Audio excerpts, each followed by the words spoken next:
और इस्तांबुल पूरी दुनिया का इकलौता ऐसा देश है जो 2 कॉन्टिनेंटल के अंदर आता है। ये बच्चे देखो, ये फ्री राइड ले रहे हैं।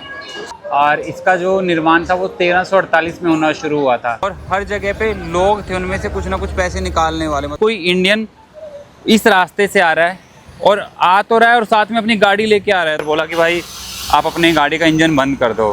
तो फिर उसके बाद उसने हमारा पासपोर्ट देखा, फिर थोड़ा सा मेरे सरनेम को लेके कुछ इशू था उनको, तो वो थोड़ा सा क्लैरिटी ली उन्होंने। तो उसमें एक मेल ऑफिसर जो था, उन्होंने कहा कि दोनों लोग जो है वो गाड़ी से उतर के आ जाएं। यार पकड़ लिया, बिठा लिया, ये कर दिया, वो कर दिया। दिल्ली रास्ता काट गया, आप आगे नहीं जाएंगे, अब शुगन होगा तो भाई आप इस्तांबुल में ट्रैवल नहीं कर पाएंगे।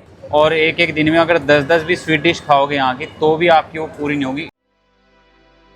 जी राम राम जी सभी को, मनोवन मैप में आप सबका स्वागत है। रात को ना कुंभकर्ण की तरह सोने के बाद हम लोग अभी दोपहर को सिटी एक्सप्लोर करने के लिए जा रहे हैं। आप सबको पता है हम लोग जो है इस्तांबुल के अंदर हैं, जो कि तुर्की की कैपिटल है।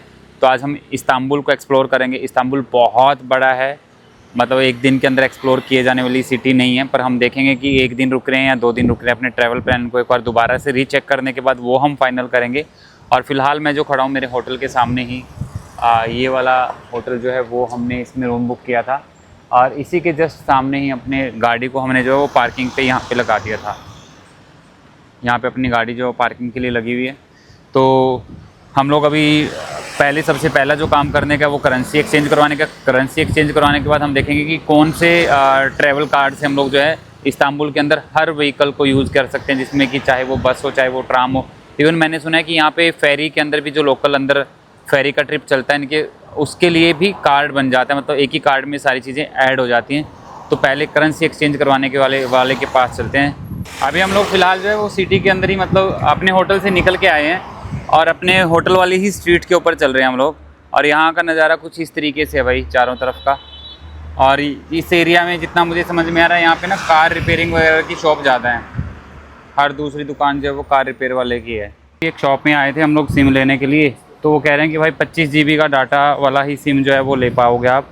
25 GB वाले का जो बोल रहे थे 1800 लोकल करेंसी के अंदर, तो लगभग 4000 रुपये के आसपास का 25 GB डाटा मिल रहा है। यार यहाँ ना एक चीज़ तो समझ में आ रही है मुझे कि सिम कार्ड जो है वो महंगे हैं। पर हमें एक परसों जो है इस्तांबुल से चले जाना है, तो उस केस में क्या है कि यार हमें वो 25 GB वाला डाटा लेने का कोई फ़ायदा नहीं, क्योंकि होटल में वाईफाई है ही है। 5 GB वाला डाटा की ट्राई करेंगे हम लोग कि 5 GB वाला डाटा अगर हमें मिल सके तो। करेंसी एक्सचेंज की शॉप जो है वो हमें मिल गई है यहाँ पे। हम लोग करेंसी एक्सचेंज करवाएंगे और रेट जो बॉर्डर के ऊपर दे रहे थे वही दे रहे हैं यहाँ पे ना।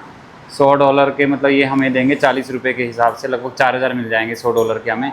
तो उससे क्या है कि हमारा हमें जो सिम कार्ड वगैरह लेना है वो वाला काम चल जाएगा। प्लस जो हम दूसरा पब्लिक ट्रांसपोर्ट के लिए जो पास बनवाने की सोच रहे हैं, मशीन के जरिए जो बनता है वो बन जाएगा हमारा। तो क्योंकि उधर रिकॉर्डिंग वगैरह अलाउड नहीं होती है, तो मैं इसलिए इधर खड़ा हो गया। और अनिल जो है वो करेंसी एक्सचेंज करवा रहा है, $100 ही करवा रहे हैं फ़िलहाल, क्योंकि पास में ही है। अगर ज़रूरत पड़ेगी तो फिर हम लोग दोबारा से करवा लेंगे चेंज करेंसी। टर्किश लीरा आ गया हमारे पास ना, तो एक 20 का नोट है, अभी उसको चेंज करवा के कोशिश कर रहे हैं कि सुवेनियर के तौर पे रह जाए 10-10 का। और ये ले लिया, हमें 20 नोट मिल गए। ये टर्किश लीरा है भाई। हमने वो 200 वाला एक नोट था हमारे पास ना, वो चेंज करवा लिया, जिसमें अब हमारे पास 100 का भी आ गया, 50 का भी आ गया और 10-10 के भी आ गया। पापा हो गए राजे यहाँ पे। चलते हैं फटाफट से। तो इस्तांबुल में जगह जगह पे ऐसी ATM की मशीनें लगी हुई हैं, पर इसमें क्या है कि आपके बैंक के ऊपर डिपेंड रहता है कि वो कितना ट्रांजैक्शन चार्जेज जो है वो आपके ऊपर लगाने वाला है। खूब सारे ATM की मशीनें लगी हुई हैं यहाँ पे सड़क के दोनों तरफ। और भाई आज ना हवा बहुत तेज़ चल रही है यहाँ पे, पता नहीं ये रूटीन में चलती है, मतलब मैं कह रहा हूँ कि हवा आज बहुत तेज़ है यहाँ पे। और फ़ोन को भी दोनों हाथों से जो है, आपको ये सामने वाला बंदा जो है ऐसा लग रहा होगा कि हाँ इसकी टी-शर्ट को आपको देख के अंदाज़ा लग जाएगा कि कितनी ज़्यादा आज यहाँ पे हवा चल रही है। शायद रूटीन में यहाँ पे हवा ज़्यादा चलती हो, पर मैं तो पहली बार आया हूँ ना यहाँ पे, तो मैं बोलूँगा आज हवा ज़्यादा तेज़ चल रही है यहाँ पे। यार ठीक है, हवा चल रही है तो फिर क्या है कि उससे मज़ा सा आता है सैर वैर करते समय ना, तो इतना ज़्यादा गर्मी वर्मी महसूस नहीं होती उस केस में।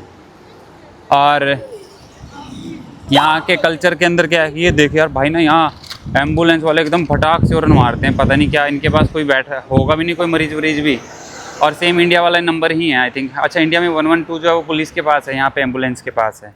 वो सेल सिम कार्ड उसके पास चलते हैं, पर पूछ के आते हैं। हम उस दुकान के अंदर आ गए हैं और हमें जो है ये कम्प्लीटली मोबाइल की ही शॉप है। इसमें पूरी मोबाइल की एसेसरी, चार्जर वगैरह सारी चीज़ें हैं इनके पास।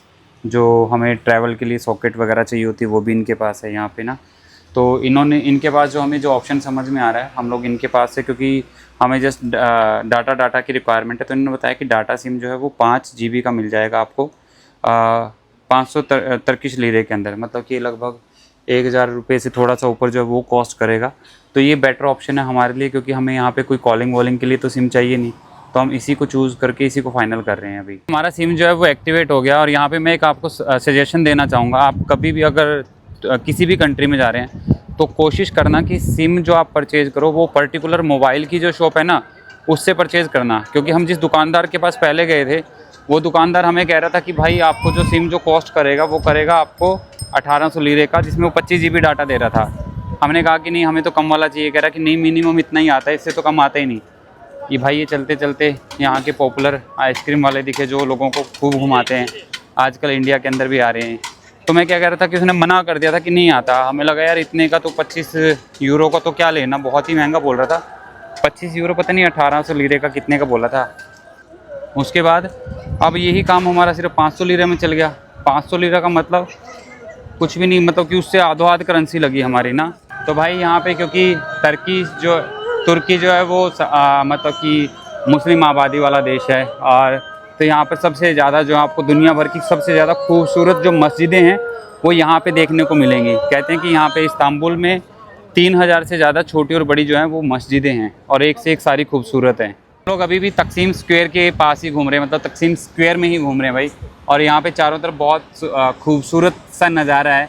और अभी क्योंकि 5 बजे हैं शाम के, तो जैसे जैसे शाम बढ़ेगी तो रश और ज़्यादा बढ़ जाएगा यहाँ पे इस स्क्वायर के ऊपर।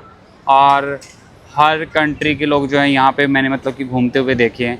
और बहुत सारी गाड़ियाँ गलियों के अंदर मैंने, चाहे वो स्पेन की हो चाहे वो जर्मनी की हो, पार्किंग में खड़ी थी। लोग अपनी गाड़ियाँ लेके, क्योंकि ये बॉर्डर लगता है यहाँ से, तो वो लोग अपना गाड़ी लेके यहाँ पे आ जाते हैं। और इस्तांबुल की ख़ास बात क्या है, या आप तुर्की की ख़ास बात क्या है कि ये एशिया को और आपका यूरोप को दोनों उनको पार्ट्स को जोड़ता है। तो इसलिए यहाँ पे मिक्स कल्चर देखने को मिलता है। आपको एशिया की भी फीलिंग आएगी, आपको यूरोप की भी फीलिंग आएगी यहाँ पर आने के बाद।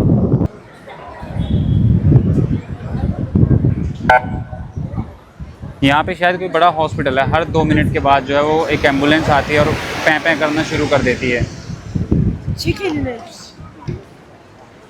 तकसीम डोनर, यहाँ पे कबाब काफ़ी पॉपुलर है। यहाँ के लोग जो नॉन वेजिटेरियन खाना पसंद करते हैं उनके लिए तो ये जगह जन्नत बोली जाती है। और ये देखिएगा ये बिल्कुल छोटी सी ट्राम है और ये पूरी भर चुकी है। अभी आगे पीछे सब यात्री खचाखच भरे खड़े हैं इसमें। ये भीड़ी भीड़ी सी गलियाँ आपको यूरोप की भी याद दिलवाएंगी, और यहाँ एशिया के अंदर आप हैं तो इसकी अलग से दिलवाएंगी। हम लोग ऑलमोस्ट आप ये कह सकते हैं कि एक वॉकिंग स्ट्रीट है जिसके ऊपर हम घूम रहे हैं। और आप देखिए कि लोगों का सैलाब किस तरीके से चल रहा है। आधे लोग इधर जा रहे हैं, आधे लोग उधर से इधर आ रहे हैं। और मुझे समझ में जो आ रहा है कि लोग जस्ट घूम रहे हैं, इस क्राउड को एंजॉय कर रहे हैं, इस मोमेंट को एंजॉय कर रहे हैं। मार्केट में एक ना बहुत पुरानी शॉप है, यहाँ पर 1864 की बनी हुई इन्होंने रिप्रेजेंट किया हुआ है। और इंटरेस्टिंग चीज़ क्या है कि ये यहाँ की जो पॉपुलर डिश है उसकी स्पेशलिटी की दुकान है बकलावा। बकलावा जो है आप ये कह सकते हैं कि अपना जैसे नॉर्थ में हरियाणा वाले हम लोग हैं, तो जैसे सावन में फिरनी होती है ना, जितना महत्व वो रखती है, या बर्फ़ी का आप यूँ कह लो, तो भाई बकलावा जो है वो यहाँ की एक पॉपुलर डिश है। और इसकी अच्छी चीज़ क्या है कि हम जैसे लोगों के लिए अभी ट्राई करेंगे थोड़ी देर के बाद, क्योंकि अभी हम लोग रूम से ही आए हैं, कि ये जो है ये वेजिटेरियन डिश है। अगर ये प्रॉपर तरीके से जो ट्रेडिशनल टर्किश कल्चर है ना, ये अगर उसके अकॉर्डिंग बना रखी है तो इसका मतलब ये है कि भाई ये वेजिटेरियन है। इसके अंदर कुछ भी ऐसा एग वगैरह तक का भी इस्तेमाल इसके अंदर नहीं किया जाता। और भाई सिटी के अंदर से भी देखो कैसे गाड़ियाँ गुजर रही हैं, और गाड़ियों ने ही मतलब कि इतने क्राउड में आप देखो ये लोग चल रहे हैं, और गाड़ियाँ अगर जाएंगी तो कितना जाम लगेगा पूरा बढ़िया वाला। क्योंकि अपनी जो है वो कबाब जैसी डिशेज़ के लिए भी बहुत ज़्यादा पॉपुलर है पूरी दुनिया के अंदर। और यहाँ पे तरह तरह के जो आपको फूड कल्चर जो है लोकल यहाँ का वो आपको देखने को मिल जाएंगे। यहाँ पे लोग लाइन में लग के जो है अपना ऑर्डर की वेट कर रहे हैं। टर्किश लीरे की यहाँ पे कुकड़ी मिल रही है, तो हम लोग एक कुकड़ी खाएंगे। यहाँ पे 2 ऑप्शन है कि या तो आप ये इसकी कोयले वाली ले लो, और दूसरी जो है वो चाहे वो बॉइल्ड वाली ले लो आप ना, बोल्ड वाली कह रहा हूँ मैं। और ये पता नहीं ये क्या है। तो ये जो डिश है ये चेस्टनट है। ये हर शॉप के ऊपर मतलब कि जो ऐसी रेडी लगी हुई है उनके ऊपर आपको नॉर्मली मिल जाएगी चेस्टनट। और ये हमने ले ली, इसके 2 हिस्से करवा लिए। तो 50 टिंगे याद आ रहे हैं यार, टिंगों से बाहर ही नहीं निकल रहा है। मैं टर्किश ले रही हूँ क्योंकि उस पर टेल लिखा हुआ था। इन इमारतों को देखने के बाद आपको किसी भी एंगल से, अगर आप सिर्फ ऊपर ऊपर देख के चलेंगे, आपको बिल्कुल भी अंदाज़ा नहीं लगेगा कि आप एशिया की किसी कंट्री के अंदर चल रहे हैं। मतलब कि अगर आप सिर्फ ऊपर से देखेंगे तो, क्योंकि यहाँ से रिप्रेजेंट होता है कि ये किसी यूरोपियन कल्चर को मतलब कि देखते हुए ऐसा मतलब कि डिज़ाइन की गई है। तो इससे ये चीज़ बिल्कुल क्लियर होती है कि भाई ये दोनों तरीके का मिक्स कल्चर जो आपको तुर्की के अंदर जो है वो देखने को मिलेगा। यूरोप की ही तरह यहाँ पे पूरे जो भी स्ट्रीट रेस्टोरेंट्स होते हैं, कैफ़े शॉप होती हैं, वो आपको ढेर सारी देखने को मिलेंगी। और इसी स्ट्रीट के ऊपर चलते चलते जो हमें नज़र आई, ये है यहाँ पे ग्रीस की embassy, consulate general of Greece की एम्बेसी है। ये ऊपर ग्रीस का और शेंगन यूनियन का फ्लैग लगा हुआ है। और यार यहाँ पे तो डॉलर का रेट वो ज़्यादा का वो कर रहे हैं। हमने 40 रुपये 20 पैसे के हिसाब से चेंज करवाया था, 20 रुपये का मोटा मोटा सा नुकसान हो गया हमें। और ये कबाब यहाँ पे जो है वो पॉपुलर है पूरे तुर्की में। आपको ये वाली शॉप तो बहुत ईजिली देखने को मिल जाएंगी। ये बच्चे देखो, ये फ्री राइड ले रहे हैं। इस्तांबुल की खूबसूरत इमारतों के अंदर इसका भी नाम आता है, सिसिक पेजासी। और आप ये देखोगे यहाँ पे लोग ना फ़ोटो खिंचवाने के लिए आते हैं दूर दूर से, और ये बहुत ही ओल्ड उसके अंदर रिप्रेजेंट होती है।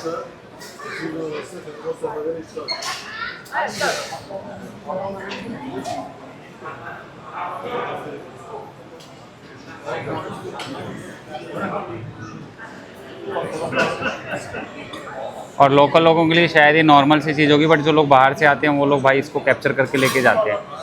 और भाई तुर्की में तो ना आप जितने दिन आप रहोगे, अगर आप विजिटर हो, 1 महीना भी रहोगे, और एक एक दिन में अगर 10-10 भी स्वीट डिश खाओगे यहाँ की, तो भी आपकी वो पूरी नहीं होगी। इतनी सारी स्वीट डिश बनाते हैं।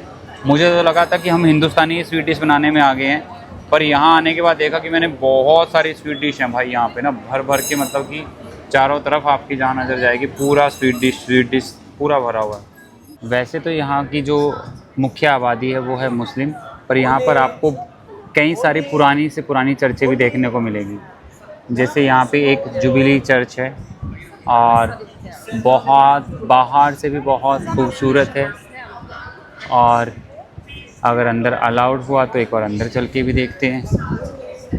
ये सिमित्सी के नाम से है ना यहाँ पे ब्रेड, हर मतलब कि आपको थोड़ी दूर के बाद देखने को मिल जाएगी। और इस ब्रेड के ऊपर जो होता है वो तिल चिपकाए होते हैं इन्होंने, आप देखोगे ध्यान से, इसके ऊपर तिल चिपकाए होते हैं इन्होंने। और यहाँ के ब्रेकफास्ट का मेन पार्ट है ये, मतलब कि इसे चाय के साथ ये लोग इस्तेमाल करते हैं, और यहाँ के ब्रेकफास्ट का मेन पार्ट है। ये जो ऊंची सी इमारत आपको नज़र आ रही है, यह है गलाता टावर, और ये इस्तांबुल की पुरानी इमारतों में से एक इमारत है। और इसका जो निर्माण था वो 1348 में होना शुरू हुआ था। एक्चुअली में इसको जब बनाया गया था तो शुरू में पूरे शहर को प्रोटेक्शन करने के पर्पज़ से जो था कि हाँ पूरे शहर के ऊपर निगरानी रखी जा सके, मतलब कि यहाँ से पूरा इस्तांबुल आप कह सकते हैं कि पूरा इस्तांबुल इस बिल्डिंग के ऊपर चढ़ने से नज़र आता है। लगभग 67 मीटर के आसपास इसकी हाइट है इस बिल्डिंग की। और शुरू में इसको सिटी को प्रोटेक्ट करने के पर्पज़ से यहाँ पे गार्ड बिठाए जाते थे कि हाँ कोई सिटी के ऊपर हमला तो ना हो। पर थोड़े समय के बाद यहाँ पे जो है ये फायर ब्रिगेड वालों को सौंप दिया गया, मतलब उस समय कि हाँ कहीं पे सिटी में अगर कहीं आग लग रही है तो वो यहाँ से देख सकते थे। तो समय समय पे इसके जो है वो पर्पज़ जो है वो चेंज होते रहे गलाता इमारत के। और अभी जो है ये नॉर्मल टूरिस्ट के लिए इस पे ऊपर जाने के लिए जो है वो टिकट लगती है। पर यहाँ पे जैसे आपको नीचे नज़र आ रहा है क्राउड, तो टिकट वाली लाइन में इससे कई गुना ज़्यादा क्राउड है। और इसके सराउंडिंग में आपको जो है वो ओपन जो बाहर बैठ के स्ट्रीट रेस्टोरेंट्स हैं उनके ऊपर आप देखेंगे यहाँ पे भी लोग जो हैं वो वेटिंग में खड़े होंगे, अपनी वेट कर रहे होंगे कि हाँ कब हमारा नंबर पड़े। वेटिंग चलती है भाई इस टावर के आसपास खाने पीने वाले लोगों के लिए भी। इतनी बहुत सारी खाने और पीने की चीज़ों की वजह से भी पूरी दुनिया के अंदर जाना जाता है। दुनिया भर से जो खाने पीने के शौकीन लोग हैं ना, मैं कहूँ कि सस्ते में और वैरायटी में अगर वो मतलब कि किसी कंट्री को एक्सप्लोर करना चाहते हैं तो तुर्की उनके लिए एक बहुत अच्छा ऑप्शन हो सकता है। फ़िलहाल हम लोग जो है वो एक ट्रेडिशनल कॉफ़ी या फिर टी जो है वो ट्राई करेंगे। एक बार इनसे पूछ लेते हैं कि हाँ ट्रेडिशनल टी और कॉफ़ी का क्या कुछ है। कॉफी ओनली कॉफ़ी इन्होंने, हाँ ट्रेडिशनल कॉफ़ी इन्होंने मेंशन किया। तो भैया को हमने 2 कॉफ़ी के लिए बोला है। ये तुर्की से ये ट्रेडिशनल उसके पैटर्न के अकॉर्डिंग बनाएंगे। और ये जो है रेत ये गर्म है, और ये रेत के अंदर पानी डालेंगे, मतलब सॉरी उसके अंदर पानी डालेंगे, ये रेत गर्म है।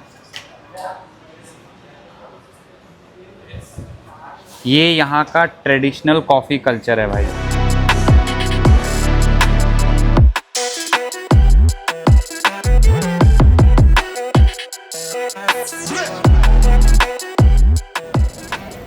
भाई देखिए अभी ये जो है कॉफ़ी बन के ऑलमोस्ट तैयार हो चुकी है। ये बाहर आनी शुरू होगी तो इट मीन्स ये बन के तैयार हो चुकी है। और ये रेत इतना गर्म है, आप इसी से अंदाज़ा लगा सकते हैं कि हाँ मतलब ये उबल रही है तो कितना तेज़ गर्म होगा रेत। आपने प्रोसेसिंग देखा कि इस तरीके से ट्रेडिशनल कॉफ़ी जो थी यहाँ पे इस्तांबुल में बनाई जाती है। रेत के अंदर गर्म किया जाता है पानी को, उसके अंदर कॉफ़ी डाली जाती है और अभी हमारी कॉफ़ी जो बन के तैयार हो चुकी है। तो एक सिप लेके देखते हैं। भाई ये जो कॉफ़ी है स्ट्रॉन्ग कॉफ़ी होती है क्योंकि इसके अंदर मिल्क वगैरह नहीं डाला जाता। तो एक बार मैं इसका टेस्ट करता हूँ, फिर मैं आपको मेरी शक्ल से ही आप इसका एक्सपीरियंस को जज कर लेना कि कैसी है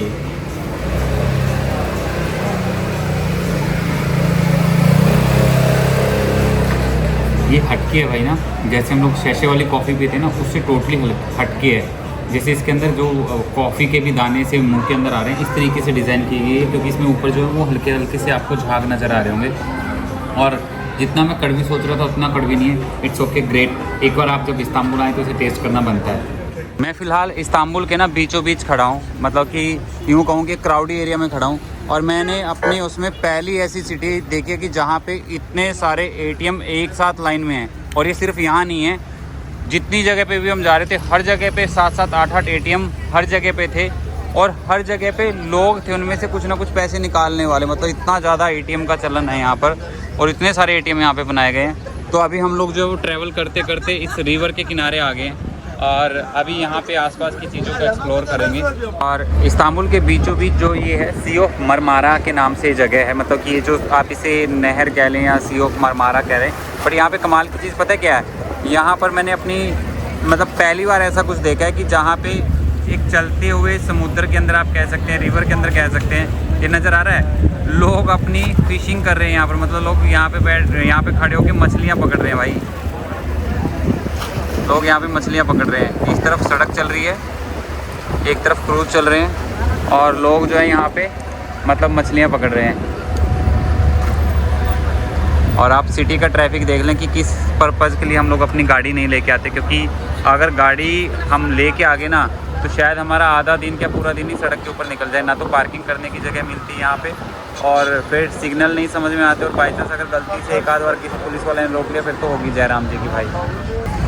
अदरवाइज़ मैंने अभी तक अपनी लाइफ में कभी भी ऐसा नहीं देखा कि कहीं पे ऐसा लोग बाज़ार के बीचों बीच मछलियाँ पकड़ रहे हैं। और भाई पकड़ी भी हुई हैं यार, लोगों ने मछलियाँ पकड़ी हुई हैं, ऐसा नहीं है कि नहीं पकड़ी हुई।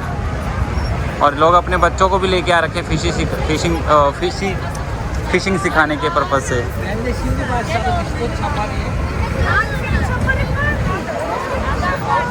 देखो ऐसा नहीं है कि भाई ये ऐसे ही खड़े हैं, इनके पास मछलियाँ हैं सबके पास। मतलब अगर आपको फ़िशिंग का शौक़ है और आप इस्तांबुल घूमने के लिए आए हैं तो भाई अपने इक्विपमेंट साथ लेके आएँ, नहीं तो यहाँ आके परचेज़ कर लें।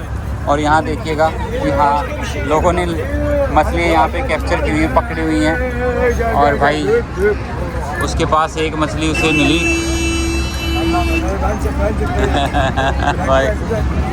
भाई कह रहा है कि पकड़ ली मैंने एक ना। ये नया एक्सपीरियंस ले रहा होगा। और यार कईयों ने तो बहुत बड़ी बड़ी मछलियाँ पकड़ी हुई हैं। आपने देखा ऊपर जो लोग हैं वो फिशिंग कर रहे हैं, मतलब मछलियाँ पकड़ रहे हैं, देखो आप ना। और नीचे जो है लोग मछलियाँ खा रहे हैं। ये सही है, सीधा प्रसारण हो रहा है। ये नीचे जो है ये रेस्टोरेंट्स हैं, अलग अलग उस तरीके के रेस्टोरेंट हैं। यहाँ पे आप किसी भी तरीके का फूड जो आप खाना चाहते हैं तो यहाँ पे आपको आप खाना खा सकते हैं। यहाँ पे इत्मीनान से बैठ के आप यहाँ खाना खा सकते हैं। और आप सामने जो है वो सी का व्यू देख सकते हैं, कितना सुंदर व्यू है यहाँ से। मतलब आप इधर खाना खा रहे हैं और सामने जो आपकी सी है। ये बहुत कम जगह पे ऐसा मिलता है क्योंकि यहाँ पे एकदम जो एयर भी है ना, क्योंकि एयर क्रॉस हो रही है पूरा, जिसकी वजह से एकदम फ्रेश एयर आ रही है आप यहाँ पे।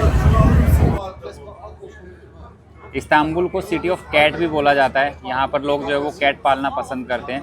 जैसे यूरोप में लोग जो है वो कुत्ते पालना पसंद करते हैं, ऐसे ही यहाँ पर जो लोग हैं वो कैट को पालना पसंद करते हैं। और इसके पीछे कारण क्या है कि इसके पीछे दो लॉजिक बताए जाते हैं कि जो इस्लाम की जो शुरुआत हुई थी पैगंबर मोहम्मद साहब से, तो वो उनको बिल्लियाँ जो थी वो पसंद थी। तो उसी के क्योंकि उससे शुरुआत हुई थी तो उसके बाद जो उनके भी फॉलोवर जो भी हैं तो उनका मानना है कि बिल्ली एक साफ़ सुथरा जानवर है तो इसे घरों में रखा जा सकता है। दूसरा क्या है कि तुर्की जो है समुद्र के किनारे बसा हुआ था और पुराने समय में यहाँ पे व्यापार वगैरह किया जाता था। और व्यापारी जहाज़ों के अंदर चूहे आने की वजह से बहुत सारा उनका नुकसान होता था। पर जब उन्होंने मतलब कि इस टेक्निक को यूज़ करना शुरू किया कि उन्होंने बिल्लियाँ पालनी शुरू करी, अपने जहाज़ों में रखना शुरू करी, तो जो चूहे थे वो ख़त्म होने शुरू हो गए धीरे धीरे। तो उसके बाद से भी यहाँ पे जो है वो बिल्लियाँ पालने का चलन चला था। इस्तांबुल जो है किसी भी तरीके के वॉकिंग टूर के लिए रात के समय पे भी सेफ़ है। हमने बहुत सारे मतलब कि लोगों को लाइक यहाँ पे रात को, हम लोग क्योंकि रात को लेट आए थे यहाँ पे, हमने बहुत सारे लोगों को रात को भी यहाँ पे घूमते हुए देखा और वो बहुत कंफर्टेबली घूम रहे थे। ऐसा नहीं था कि यहाँ की, और फिर उसके अलावा क्या कि हमने कहीं पे भी ऐसे कुछ रिव्यू वगैरह भी नहीं पड़े कि जहाँ पे लोगों ने इस तरीके का कह रखा हो कि हाँ मुझे किसी ने हार्म किया या मुझसे किसी ने कुछ छीनने की कोशिश की। तो मेरे हिसाब से मैं बोलूँगा कि तुर्की जो है वो रात को घूमने के लिए भी कम्प्लीटली सेफ़ है। और ठीक है, बेसिक प्रिकॉशंस तो जो आपको रखने की रिक्वायरमेंट होती है भाई देखो, वो तो हर जगह पे रखने की ज़रूरत होती है, चाहे आप अमेरिका में चाहे आप जर्मनी में हैं, कि हाँ बहुत ही ज़्यादा आप लाइक डार्क एरिया में अगर आप जा रहे हैं, रात को आप अकेले जा रहे हैं और आपके पास कुछ ऐसी चीज़ें हैं जो छीनी जा सकती हैं, तो वो प्रिकॉशन पर्पज़ से आता है। वैसे हमने यहाँ पे ऐसा कुछ सुना नहीं। हम लोग कल बुल्गारिया और रोमानिया से चले थे। बुल्गारिया को क्रॉस करने के बाद हम लोगों ने जो है वो तुर्की के अंदर एंटर लिया था। और वहाँ का हमारा एक्सपीरियंस कैसा रहा, अगर मैं बात करूँ बुल्गारिया के अंदर जब हम लोगों ने एंटर किया, उस समय पे हमारी गाड़ी के आगे 2-3 लोकल गाड़ी थी जो कि शेंगन टेरिटरी से बिलोंग करती थी।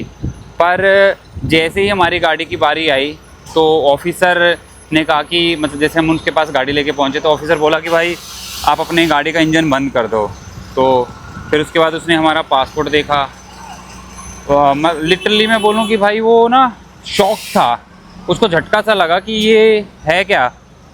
और वो शॉक क्यों था मैं आपको बता देता हूँ कि क्योंकि बात करते करते करते हमें ये पता चला कि क्योंकि बुल्गारिया अभी जो है वो जनवरी 2025 में ही जो है वो शेंगन टेरिटरी के अंदर आया, तो उसको उस आइडिया लगा कि भाई कि उसका पहला एक्सपीरियंस था कि कोई इंडियन इस रास्ते से आ रहा है और आ तो रहा है और साथ में अपनी गाड़ी लेके आ रहा है। तो वो बड़ा सरप्राइज हुआ। उसने पूछा कि भाई गाड़ी बंद करके पहले तो ये बताओ कि तुम एंटर कहाँ से किए, आए कहाँ से, और आ रहे हो तो जा कहाँ रहे हो, पर्पज़ ऑफ विज़िट क्या है तुम्हारा। हमने कहा कि हाँ हम लोगों को घूमना फिरना पसंद है। तो वो मतलब कि वो बोला कि यार क्यों, मैं बहुत मतलब मैं बोला, उसने बोला कि मैं यार बहुत इंस्पायर हुआ आपकी बात से ना, कि अच्छा ऐसा भी होता है क्या। फिर उसने हमारे वीज़ा को भाई चेक किया, क्योंकि उसको अगेन मैं बोलूँ क्योंकि बुल्गारिया रिसेंटली अगर शेंगन के अंदर आया है तो उसके ऊपर रिस्पॉन्सिबिलिटी बनती है काफ़ी सारी। तो उसने वीज़ा को चेक किया, हमारी गाड़ी के आरसी मांगी उसने, फिर गाड़ी का इंश्योरेंस भी उसने मांगा, और आरसी और इंश्योरेंस मांगने के बाद फिर उसने हमें वीज़ा को क्रॉस चेक करने के बाद फिर उसने हमारी एंट्रेंस की जब स्टैंप मारी फाइनली, तो वो फिर दोबारा अपने चैम्बर को छोड़ के आया। मतलब उसके पीछे हमारे पीछे गाड़ियों की 3-4 गाड़ियों की लाइन लगी थी, वो अपने चैम्बर को छोड़ के आया। उसने नीचे उतर के गाड़ी को पूरा देखा और वाह उसने कहा, और जस्ट उसने सामान के पर्पज़ से भी कहा कि एक बार आप दरवाज़ा खोल दें, और फिर उसने हमें जाने दिया और बोला कि all the very best for your next journey. तो ये तो हमारा वहाँ का एक्सपीरियंस रहा था। आपसे कह रहा था ना कि तुर्की सेफ़ है, रात को घूमने के पर्पज़ से भी सेफ़ है, क्योंकि अब आप ये देखो कि ये उधर वाले दुकानदार की ये वाली दीवार के ऊपर उसने पूरी अपनी जुराबें टांगी हुई हैं, पर उसने इस तरफ नज़र नहीं रख रहा। मतलब कि अदरवाइज़ वो कुर्सी रख के इधर बाहर बैठता। तो ये लोग बिलीव करते हैं आई थिंक सो कि कोई भी चीज़ यहाँ से चोरी नहीं होगी। वॉक करते करते हम ना अभी एक शॉप में आए हैं, और वैसे तो हमें बकलावा ट्राई करना था, बकलावा लेना था हमें, पर बकलावा के साथ साथ मुझे जो चीज़ नज़र आई सामने, उसमें से कई चीज़ें देखें आप ना, जैसे ये जो टी है ये डायबिटीज़ टी है, ये रिलैक्सेशन टी है, सुल्तान टी, ये सुल्तान पीता होगा मे बी, आइडिया नहीं है मुझे, स्वीट गर्ल, और ये देखो सबसे इम्पॉर्टेंट पेन किलर टी। सही है भाई, कफ एंड कोल्ड, विटामिन टी, ये सारी तरीके की टी दे रहे हैं भाई ना ये मिक्स करके। यार अगर मुझे सीधा घर जाना होता तो मैं बहुत सारी टी जो था वो साथ में ले जाता। और इधर ड्राई फ्रूट्स भी हैं, और ये बकलावा, ये इन्होंने यहाँ पे जो है वो ट्राई करने के पर्पज़ से रखा हुआ है कि आप ट्राई कर सकते हैं, इसमें से जो फ्लेवर आपको पसंद आता है वो आप बकलावा का वो टेस्ट ले सकते हैं। तुर्की की सबसे ज़्यादा स्वीट डिश जो जानी जाती है पूरी दुनिया में वो बकलावा है भाई। तो यार हमने जो है खाने के पर्पज़ से ये नीचे वाला बकलावा जो है ये लिया है। ये 1000 लोकल करेंसी के अंदर 1000 रुपये किलो के हिसाब से 2-2 पीस जो है उसके सिलेक्ट किया हमने। ऊपर वाला तो भाई ये 1500 रुपये के हिसाब से है, तो इसके ऊपर वाले में से हम 2 पीस इसके ट्राई कर लेंगे, दैट्स इट। तो भाई इन्होंने हमारा जो बिल बनाया है वो 600 लोकल करेंसी के अंदर बना है, तो इनको पे करते हैं और फिर इनको एंजॉय करते हैं, खाएंगे। Thank you. तो इन्होंने भाई यहाँ पे इनकी जो टी है जो मैंने आपको दिखाई थी वो भी सैम्पलिंग पर्पज़ के लिए इन्होंने रखी हुई है। तो अभी इस टी को भी हम लोग सिप करके पीते हैं, देखते हैं इसका टेस्ट कैसा है। हाँ, जो एक कमी नज़र आई मुझे इस्तांबुल के अंदर वो है कि जिस तरीके से ना पब्लिक डस्टबिन होने चाहिए, मतलब कि लोगों के लिए जो डस्टबिन होने चाहिए जगह जगह, वो नहीं है। हम लोगों को डस्टबिन ढूंढने के लिए भी बहुत ट्रैवल करना पड़ रहा। अब ये देख लो भाई, मैं क्या गलत कह रहा हूँ क्या? बिल्लियों की कैपिटल है ये, बिल्लियाँ हैं यहाँ पे बहुत ज़्यादा, हर जगह पे आपको बिल्ली देखने को मिलेगी। और ये तो ऐसे बैठी कि जैसे इस दुकान के ओनर यही है, मैडम मुझे ये लेना है तो इससे पूछना पड़ेगा मुझे। मैं आपसे बात कर रहा था आपने जो एक्सपीरियंस की कि हाँ हमारा जो तुर्की का एक्सपीरियंस रहा। हम लोग जैसे तुर्की में एंटर हुए और हमने गाड़ी अपनी लगाई साइड में और हमने अपना पासपोर्ट दिया उन्हें, तो अगेन वो भी बड़े सरप्राइज़ हुए क्योंकि उस तरफ से कोई शायद से इंडियन उन्होंने कोई अटेंड नहीं किया हो। यंग थे दोनों, एक मेल ऑफिसर थे, एक फ़ीमेल ऑफिसर थे, दोनों यंग थे। और उसके बाद उन्होंने हमारा पासपोर्ट लिया, उन्होंने हमसे वीज़ा नहीं मांगा, उन्होंने सिर्फ हमारा पासपोर्ट लिया, पासपोर्ट को स्कैन किया। पासपोर्ट को स्कैन करते ही उनके पास हमारे वीज़ा की डिटेल आ गई कि हमारा वीज़ा कब से कब तक के लिए वैलिड है। उसके बाद उन्होंने वही सवाल कि कहाँ आ रहे हो, तुर्की के बाद कहाँ जाओगे, और थोड़ा सा मेरे सरनेम को लेके कुछ इशू था उनको, तो वो थोड़ा सा क्लैरिटी ली उन्होंने। तो उसमें एक मेल ऑफिसर जो था उन्होंने कहा कि दोनों लोग जो है वो गाड़ी से उतर के आ जाएं, मतलब या जितने भी लोग हैं, उसने ऐसा कहा जितने भी लोग हैं गाड़ी में से उतर के नीचे आ जाएं। तो मैं और अनिल दोनों नीचे उतर गए। उसके बाद क्योंकि वो नीचे उतरना ज़रूरी इसलिए था क्योंकि वो कैमरा के साथ फ़ोटो भी खींच रहे थे, वहाँ पे एक कैमरा लगा हुआ था। जैसे ही वो हमारे उसकी एंट्री कर रहे थे, हमें परमिट कर रहे थे उनकी कंट्री में आने के लिए, तो वो साथ के साथ कैमरे के साथ फ़ोटो खींच रहे थे। मेरे सरनेम को लेके कुछ इशू था क्योंकि मेरे वाले में क्या मेरे वाले केस में क्या इशू है कि मेरे वाले में फ़र्स्ट नेम और लास्ट नेम वो अलग अलग जगह पे नहीं है, सिर्फ फर्स्ट नेम में ही दोनों चीज़ जो है वो मेंशन है मेरी, गिवन नेम में ही, सरनेम नहीं है। तो बल्कि एक चीज़ और ऐड कर देता हूँ, बुल्गारिया वाला तो भाई उसने पूछा कि आप दोनों एक ही फैमिली से हैं क्या? मैं कहा नहीं, ऐसा हम एक फैमिली से नहीं है। कह रहा कज़न हैं आप? मैं कहा नहीं, हम कज़न भी नहीं हैं। उसने कहा कि फिर आप दोनों के सरनेम एक जैसे कैसे हैं? फिर मैंने उसे समझाया कि कुमार जो है वो इंडिया में बहुत एक कॉमन सा सरनेम है, तो हर दूसरा व्यक्ति जो है वो कुमार सरनेम यूज़ करता है, खासकर नॉर्थ इंडिया के अंदर। तो तुर्की वाले ने फिर हमें इमिग्रेशन का स्टैंप दे दिया, स्टैंप हो गया हमारे पासपोर्ट के ऊपर। फिर उसके बाद अगला काउंटर जो था वो था कस्टम का काउंटर। एक और पुलिस ऑफिसर बैठी थी, फीमेल थी वहाँ पे, उसने हमारे पासपोर्ट लिए। उसने कहा कि आपको इंश्योरेंस जो है वो परचेज़ करना पड़ेगा। तो हमने कहा कि हाँ वो हमें परचेज़ करना है, उसका प्रोसेसिंग बता दीजिएगा। तो उसने कहा कि आप अपनी गाड़ी साइड में खड़ी करें, और काउंटर बता दिया उन्होंने। हम लोग जब गए वहाँ पर इंश्योरेंस लेने के लिए, हमें आइडिया था कि लगभग वो 50 यूरो के आसपास का पड़ेगा, 45 डेज़ का। पर काउंटर पे जाने के बाद पता चला, वो बोले कि भाई वो पिछले साल तक था, अब तो जो है सीधा 3 महीने का जो है वो इशू किया जाता है। और 3 महीने के जो चार्जेस रहते हैं वो रहते हैं 80 यूरो के आसपास, नहीं 85 यूरो लगेंगे आपके। तो भाई हमें 8500 रुपये का इंश्योरेंस पड़ा यार यहाँ का, और हमने सिर्फ 3-4-5 दिन के लिए यूज़ करना है। 85 यूरो का पड़ा, 3 महीने का इंश्योरेंस दिया उन्होंने हमें। और वो इंश्योरेंस फिर हमने उस लेडी ऑफिसर को चेक करवाया, और उसके बाद हमें जो है वो तुर्की की एंट्री मिल गई। स्मूथ प्रोसेस रहा, अच्छा रहा। मैं बोलूँ कि भाई, और उनकी तरह मैं बोलूँ कि यार पकड़ लिया, बिठा लिया, ये कर दिया, वो कर दिया, कुछ नहीं करा यार। उन्होंने बेसिक सवाल हर ऑफिसर पूछता है, वो सवाल उन्होंने पूछे, हमने जवाब दिए। और इवन उस मेल ऑफिसर ने तो ये तक पूछा था कि वो बोला कि भाई ये आपके चैनल पे आपके कितने फॉलोवर्स हैं, क्योंकि नीचे उतर के गाड़ी देख रहा था। मैंने कहा यार अभी तो नया बनाया है, लोग मुझे फॉलो नहीं करते ज़्यादा। तो उसने कहा कि nice, happy journey, all the very best, ऐसा करके उसने फिर हमें वहाँ पे एंट्री दे दी। हम लोग अपने रूम पे पहुँचने वाले हैं और 5 मिनट में हम अपने रूम पे पहुँच जाएंगे। और अभी भी ये शहर पूरे तरीके से जाग रहा है। अगर आप देखोगे ना, मेरे पीछे आपको लोग नज़र आ रहे होंगे, क्राउड नज़र आ रहा होगा। इतना तो नहीं है क्योंकि हम लोग थोड़ा सा आउटर से एरिया में है, पर ये सिटी अभी भी जाग रही है और ये पूरी तरीके से सेफ़ है घूमने के पर्पज़ से। The next day. कल हमने बहुत मतलब कि यूँ कहें कि लोकल ट्रिप को अपने खूब इंजॉय किया। आज अगेन क्योंकि हम लोग तुर्की के अंदर ही हैं, बट आज हम एक अलग तरीके से तुर्की को देखने वाले हैं। आज हम लोग अपना एक ट्रिप बुक कर रहे हैं जो कि एक फेरी का ट्रिप रहेगा, और उसमें यहाँ की ओल्ड सुपरमार्केट जो रहेगी वो, और आसपास की जो सीनिक व्यू रहेंगे वो, हर चीज़ को मतलब कि जो कर सकते हैं आज हम वो करने वाले, मतलब कि इंजॉय करने वाले हम लोग। इस्तांबुल बहुत पॉपुलर है अपने खाने पीने की चीज़ों को लेके। हम लोग एक स्ट्रीट रेस्टोरेंट के ऊपर बैठे हैं और ये रेस्टोरेंट की जो कुर्सियाँ जो लगी हुई हैं भाई साहब, यूँ कहूँ कि चलते हुए हाईवे के ऊपर एक तरीके से यहाँ पे कुर्सियाँ लगी हुई हैं। और हम लोग यहाँ पे कल हमने ट्रेडिशनल कॉफ़ी ट्राई की थी और आज हम जो है यहाँ पे ट्रेडिशनल चाय ट्राई करने वाले हैं। और ये ट्रेडिशनल चाय ब्लैक टी होती है और इसके अंदर जो है ये ऐसे चीनी की क्यूब दी जाती हैं और आप अपने टेस्ट के अनुसार इसमें अपना चीनी की क्यूब डाल के इसको ट्राई कर सकते हैं। तो अभी हम लोग, मैं एक सिप लेके देखता हूँ कि इसमें चीनी डालने की रिक्वायरमेंट है या नहीं है। ये अपने आप में आप यूँ कह दीजिएगा जैसे हम लोग कभी बुखार जब होता है ना इंडिया में, तो ऐसी वाली कड़वी चाय पिलाई जाती है, तो ये कुछ वैसी इसमें चीनी डाल के फिर और इन्जॉय करेंगे इसको। हाईवे के ऊपर बैठ के चाय पीने का मज़ा कुछ और है।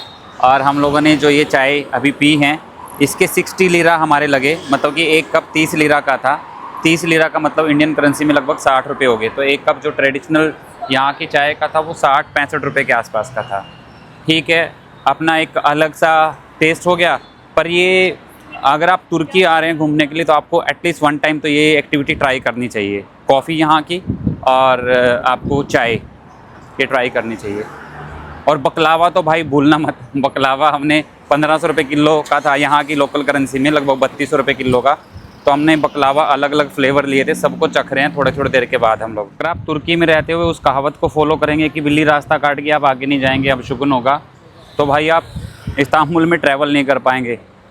हर 5 मिनट के बाद बिल्ली आपका रास्ता काटने वाली है यहाँ पर। अपना जो क्रूज़ टूर बुक किया था भाई, उसके लिए इन्होंने पिक एंड ड्रॉप भी हमें दिया है। अभी हमारे होटल से ही इनकी गाड़ी जो पिक करने के लिए आए, आप देखेंगे पूरी वैन के अंदर सिर्फ मैं और अनिल ही हैं, पूरी वैन खाली है और पिक एंड ड्रॉप ये दे रहे हैं। हमें पिक वाला तो इतना बड़ा इशू नहीं था, हम वॉकिंग करते हुए चले जाते, बट ड्रॉप करना हमारे लिए एक वैल्यूएबल हो गया, क्योंकि अदरवाइज़ हमें 1 घंटे का वॉक करके यहाँ रात को 9 बजे के बाद आना पड़ता, जो हमारे लिए ठीक नहीं था, क्योंकि हमें अर्ली मॉर्निंग जो है एक नई कंट्री के लिए निकलना है। अभी हमें जो है वो साइड में उतार दिया और अभी यहाँ से हमें जो है ये वाले भैया जो है, ये वाले जनाब जिनके हाथ में झंडी है, ये लेके जाएंगे हमें आगे। और क्योंकि अभी इसके बाद जो है वो वॉकिंग टूर रहेगा क्रूज़ तक के लिए। और भाई बहुत रश है यहाँ पे ना, जिस जगह पे इसने रोका है ये बहुत ज़्यादा क्राउडी एरिया है। तो जो पीछे भी नज़र आ रही है ना भीड़ मेरे, वो सारी भीड़ जो है इसी शिप की है, इसी क्रूज़ टूर की है। और ये आसपास के होटलों से जो है वो फ्री पिकअप प्रोवाइड करते हैं, free pick and drop provide करते हैं ये लोग। और जिससे क्या कि इनके पास क्वांटिटी भी ठीक ठाक हो जाती है। और हमें जो है ये सिर्फ 20 यूरो का पड़ा भाई, और विद कुकीज़, मतलब कि ये अभी जो तुर्की का बेसिक बिस्किट जो रहता है ना वो भी खिलाएँगे यहाँ पर। और ये यहाँ पे क्रूज़ खड़े हैं अलग अलग कंपनीज़ के, जिन के भी चलते होंगे यहाँ से। और ये चारों तरफ का यहाँ का क्रूज़ के सामने वाली मार्केट का नज़ारा ये है। लोग आ चुके हैं अपने क्रूज़ पे ना, और ये ऑलरेडी ऊपर की सीटें जो है वो भरी हुई हैं। पता नहीं है हमें खड़े करके लेके जाएंगे, बैठा के लेके जाएंगे, कैसे करेंगे यहाँ तो जगह नहीं है। ये क्या कह रहे हैं, कहाँ खड़े हो गए, कहाँ ऊपर खड़े हो जाना, किसी सीट के ऊपर जाना? हाँ वो समझ में। अरे भाई, तो भाई जो लोग अब आ रहे हैं, लेट आ रहे हैं, उनको कहीं नहीं सीट वीट मिलने वाली। भाई क्रूज़ ने जो है अपना पोर्ट जो है वो छोड़ दिया और हम लोग निकल पड़े अभी। ये देख लो आप यहाँ से पीछे का नज़ारा। लास्ट वाली वीडियो में जो आपने पुल देखा था, जिस पुल के ऊपर से हम जा रहे थे जहाँ पे लोग मछलियाँ पकड़ रहे थे, यही वो वाला पुल है भाई। यहाँ पे लोग जो है फिशिंग कर रहे थे।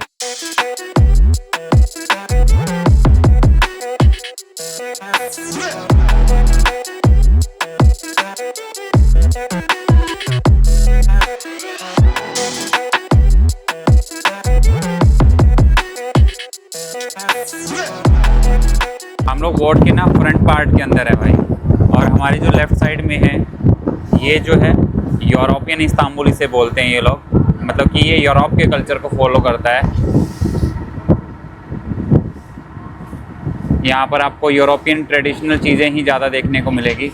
और जो राइट साइड में है ये एशियन इस्तांबुल है, मतलब कि ये एशिया के टच में आप ये कह सकते हैं। बीच में जो ब्रिज आपको नज़र आ रहा है ये वाला, ये दोनों को जोड़ता है, ये यूरोपियन वाले को भी और एशियन वाले को भी। हवा बहुत तेज़ चल रही है, मे बी आपको मेरी आवाज़ जो सही तरीके से ना सुनाई दे। अभी हमारी जो शिप है वो चल रही है राइट साइड वाले इस्तांबुल की तरफ, मतलब कि ये राइट साइड वाला जो एशिया पैसिफिक के अंदर काउंट किया जाता है उस वाले एरिया के अंदर चल रही है। और इस्तांबुल पूरी दुनिया का इकलौता ऐसा देश है जो 2 कॉन्टिनेंटल के अंदर आता है, एशिया और यूरोपियन।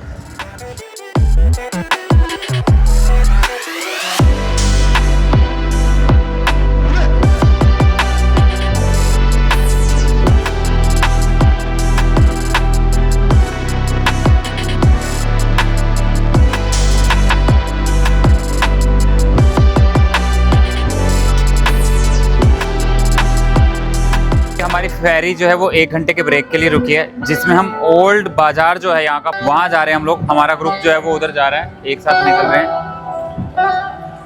2 सोवेनियर ले लिए यहाँ से। कारण क्या है कि अभी हम लोग कल से ट्राई कर रहे हैं कि कहीं पे हमें तुर्की और इस्तांबुल दोनों चीज़ एक जगह पे लिखी हुई मिल जाए सोवेनियर के ऊपर। पर हमें यहाँ पे प्राइस भी ठीक मिल गया। सिटी के अंदर हम जहाँ से देख रहे थे इसी सोवेनियर के लगभग 200 रुपये के आसपास थे लोकल करेंसी के अंदर। और ये यहाँ पे सेम डबल मैग्नेट की पहचान थी हमें और क्वालिटी भी सेम है। ये हमें 150 रुपये का पड़ गया यहाँ पे। हम लोग एशिया साइड इस्तांबुल के अंदर घूम रहे हैं भाई अभी। और यहाँ पर बहुत अलग अलग तरीके के फ्रूट्स, मतलब अलग अलग तरीके के तो नहीं, आप ये कह सकते हैं बहुत बड़े बड़े और फ्रेश फ्रूट्स नज़र आ रहे हैं। और अगेन ये तो यहाँ पे होना ही था, ये तो मिलेगी। और तुर्की अपना अभी अक्टूबर के अंदर 102वां बर्थडे जो है वो सेलिब्रेट करेगा। और तुर्की की स्थापना 1923 के अंदर मुस्तफ़ा कमाल तुर्क करके कुछ नाम था उनका, जिसकी वजह से तुर्क लास्ट में उनका सरनेम था, जिसकी वजह से इस कंट्री का नाम ही तुर्की पड़ा था। अब ये देखोगे कि सड़क के बीचों बीच ये बंदा जो है वो फूल बेच रहा है भाई। जिसको काम करना है ना वो रास्ते अपने आप खोज लेता है। यहाँ पे आके जैसे ही भीड़ सी क्राउड सा इकट्ठा होता होगा, इसको अपने कस्टमर मिलना शुरू हो जाते होंगे। और जो तुर्की के संस्थापक थे ना, मुस्तफ़ा कमाल अतातुर्क, जिनके नाम पे तुर्की का नाम पड़ा था, उनके खिलाफ़ यहाँ पर बोलना कानूनी अपराध है भाई। मतलब आपको जेल होगी, सज़ा होगी। और मतलब कि इतना रिस्पेक्ट रिगार्ड करते हैं ये अपने संस्थापक का। मुस्तफ़ा कमाल अतातुर्क था उनका नाम। और इसका ना बहुत अच्छा ड्रोन शॉट आता है इस वाले ब्रिज का।